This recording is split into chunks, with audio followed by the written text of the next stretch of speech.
আসসালামু আলাইকুম বন্ধুরা, কেমন আছেন সবাই? আশা করি সবাই ভালো আছেন। আমি তো অনলাইনে মাঝে মাঝে আসতে পারি না, সবসময় চেষ্টা করছি যাতে প্রতিদিন থাকতে পারি। এই বিভিন্ন কাজে হয়ে ওঠে না আর কি।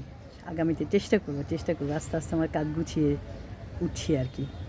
তো আজকে বন্ধুরা আপনাদেরকে আমি লটকন গাছ সম্পর্কে বলবো। এই যে লটকন গাছ দেখুন, এই যে একটা লটকন গাছ, হ্যাঁ, আর একটু বাইরে দেখাই। আর এই যে একটা পাশাপাশি দুটো লটকন গাছ রেখেছি, দেখেছেন? পাতাগুলো শুকিয়ে গেছে।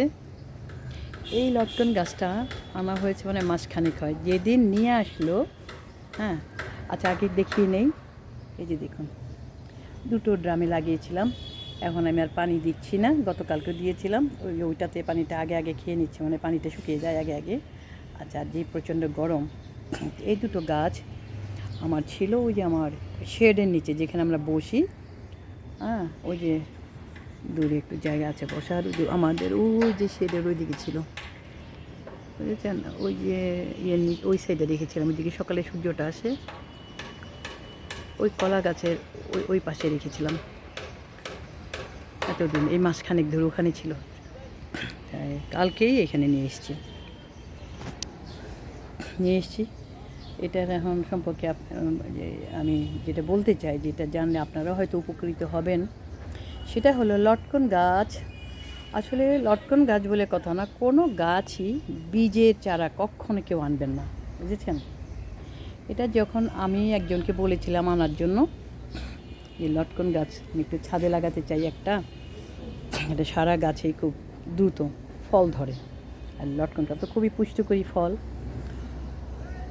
আনতে বলেছিলাম, তার 2 দিন না 3 দিন না যেতেই আমার জন্য দুটো চারা এসছে। এই চারা মনে হয় 1 বিঘার চাইতে বড় এটার শিকড়। হ্যাঁ, তারপর তখন দেখলাম পাতাটা ঝিমিয়ে গেছে। এই যে শুকনা দেখছেন না এখন, যেদিন আমার কাছে এসে পৌঁছলো সেদিনই ঝিমিয়ে গেছে। আমি দেখি তখন একটু হলাম যে ওরকম ঝিমানো পাতা দেখে তো হবে না, কিন্তু গাছগুলো আনা হয়েছে মানিকগঞ্জ থেকে, অনেক দূর থেকে। হ্যাঁ, ওই গাড়িতে আনতে আনতে গাড়িতে আরও অন্য অন্য জিনিস ছিল, সেগুলোর জন্য মানে পাতাটা ঝিমিয়ে গেছে। তারপরেও দুপুর নাগাদ আমার এখানে এসে পৌঁছে, তখন প্রায় 12টা 1টা, তখন উড়োজাহাজ যাচ্ছে উপর দিয়ে। ওই যে দেখুন আপনাদের উড়োজাহাজ দেখা যাচ্ছে। আচ্ছা, বৃষ্টির আড়ালে চলে গেছে। আচ্ছা, নিয়ে আসার সাথে সাথে যে ওরকম দেখেও, যেহেতু পেমেন্টও করে দিয়েছে এবং এত দূর থেকে আনা হলো, এই দুটো ড্রাম মানে খালি করিয়ে আমি সেদিনই সাথে সাথে লাগালাম। কিন্তু আমি গাছের চেহারা দেখে আমি বুঝতে পেরেছি যে পাতা যেহেতু ঝিমিয়ে গেছে, এগুলো মনে হয় রাখা যাবে না। আর গাছের শিকড় যে লম্বা, অর্থাৎ চারা গাছের শিকড়, কী করব, নিরুপায় হয়ে যেহেতু দেখি চেষ্টা করলাম, লাগালাম, ভালো মাটি দিলাম। অন্য গাছ যেগুলো আছে যেই মাটি দেওয়া হয় ঠিক সেইভাবে আমার মাটি দিয়ে লাগালাম। কিন্তু দেখুন, 1 মাস হয়ে গেছে, আমার লটকন গাছের এই হলো পরিস্থিতি। শেষ, এই গাছ মনে আর হবে না। আজকে আমি আপনাদের সামনে একটু দেখাতে চাই, কচিটা কোথায় একটু কেটে দেখাই। এটা মানে শুকিয়ে গেছে নাকি, অনেক সময় তো গাছের থাকে। তা আমি যেটা বলছি, আপনারা কখনও কোনো গাছই চারা থেকে, চারার বীজের গাছ আনবেন না, একটু দেখে নেবেন। চারার বীজের গাছ এই যে গোড়াটা একটু মোটা হয়, হয়ে যায়। আমি ঠিক অভিজ্ঞতা এখনও আমার নিতে হচ্ছে আর কি, কোন গাছ কেমন। আচ্ছা, এটা আমি এখান থেকে কেটে দেই। দেখুন আমি ভিতরে কাঁচা আছে কি না, শুকিয়ে গেছে। আচ্ছা, ওইটা দেখি, বলেন 500 টাকা দিয়ে গাছগুলো আনা হয়েছে। আচ্ছা, টাকার চাইতেও যেই পরিশ্রমটা এই দুটো গাছের পিছনে আমার হয়েছে, কি বলবো।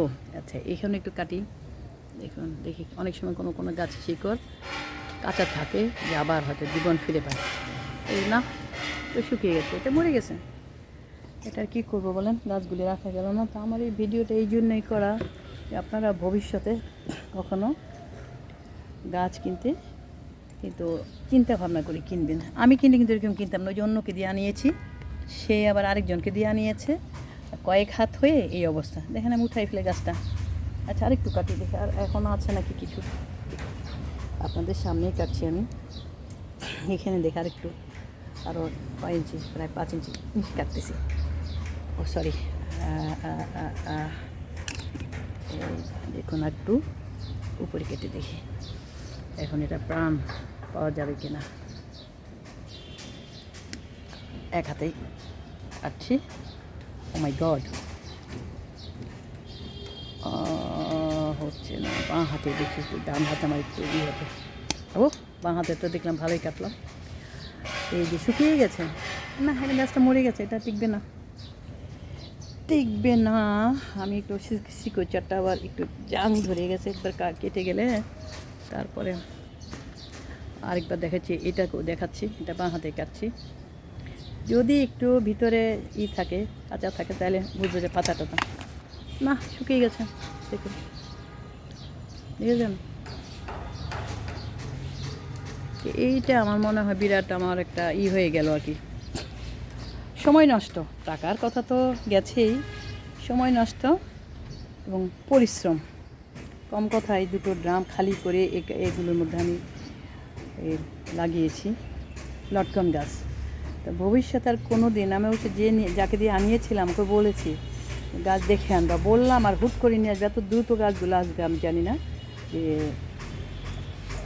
বীজের গাছ কখনো হয় না আমাদের ছাদ বাগানে। বীজের গাছ নিজেরাই অনেক সময় ফল টল খেয়ে এদিক সেদিক উঠে, যেমন আমার আতা ফল গাছ হয়েছে, ও প্রায় 4-5টা ফেলে দিছি। যে জঙ্গলের মতন এতগুলো গাছ হতে হতে অন্তত 4-5 বছর সময় লাগবে আতা ফল, মানে বীজ থেকে যে কোনো ফল গাছ হতে গেলে আপনার 5-7 বছর লাগবে। আমার একটা গাছ আছে, যে মালটা গাছ, আমার বেলকনির ইয়েতে টবে হয়েছিল, ফুল গাছের টবে, সেটা আমি রেখে দিয়েছি যে থাক, যেহেতু এটা অনেক বড় হয়ে গেছে। কিন্তু এটা তো হলো না। তো বন্ধুরা, আপনারা কেউ এরকম করে আর কি গাছালি কেনার সময়, চারা গাছ কেনার সময় দেখে শুনে কিনবেন, যাতে বীজের গাছ কিনবেন না। যদি আপনারা অন্য জায়গায় লাগান তাহলে সেই বীজের গাছ ভালো, দেরিতে হলেও ফল দেবে, কিন্তু ছাদ বাগানের জন্য বীজের গাছ মানে না, উপযোগী না। তো শেষ করছি বন্ধুরা, আমার মনে হয় আমার এই ভিডিও দেখে আপনারা কিছুটা হলে উপকৃত হবেন। তবে আমি আরও আবার নিয়ে আসবো, আমি যেভাবে পারি লটকন গাছ আবার লাগাবো। আমার এটা খুব শখ, একটা লটকন গাছ আমার ছাদ বাগানে থাকবে, কারণ অন্যান্য ফল ফলারি গাছ আছে। আপনারাও কিনবেন, আর যারা আপনারাও দেখে শুনে কিনবেন।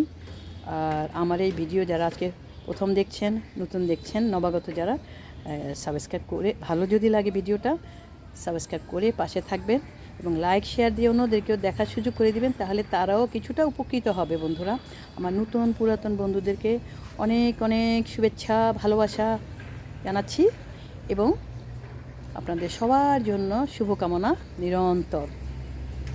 আল্লাহ হাফিজ।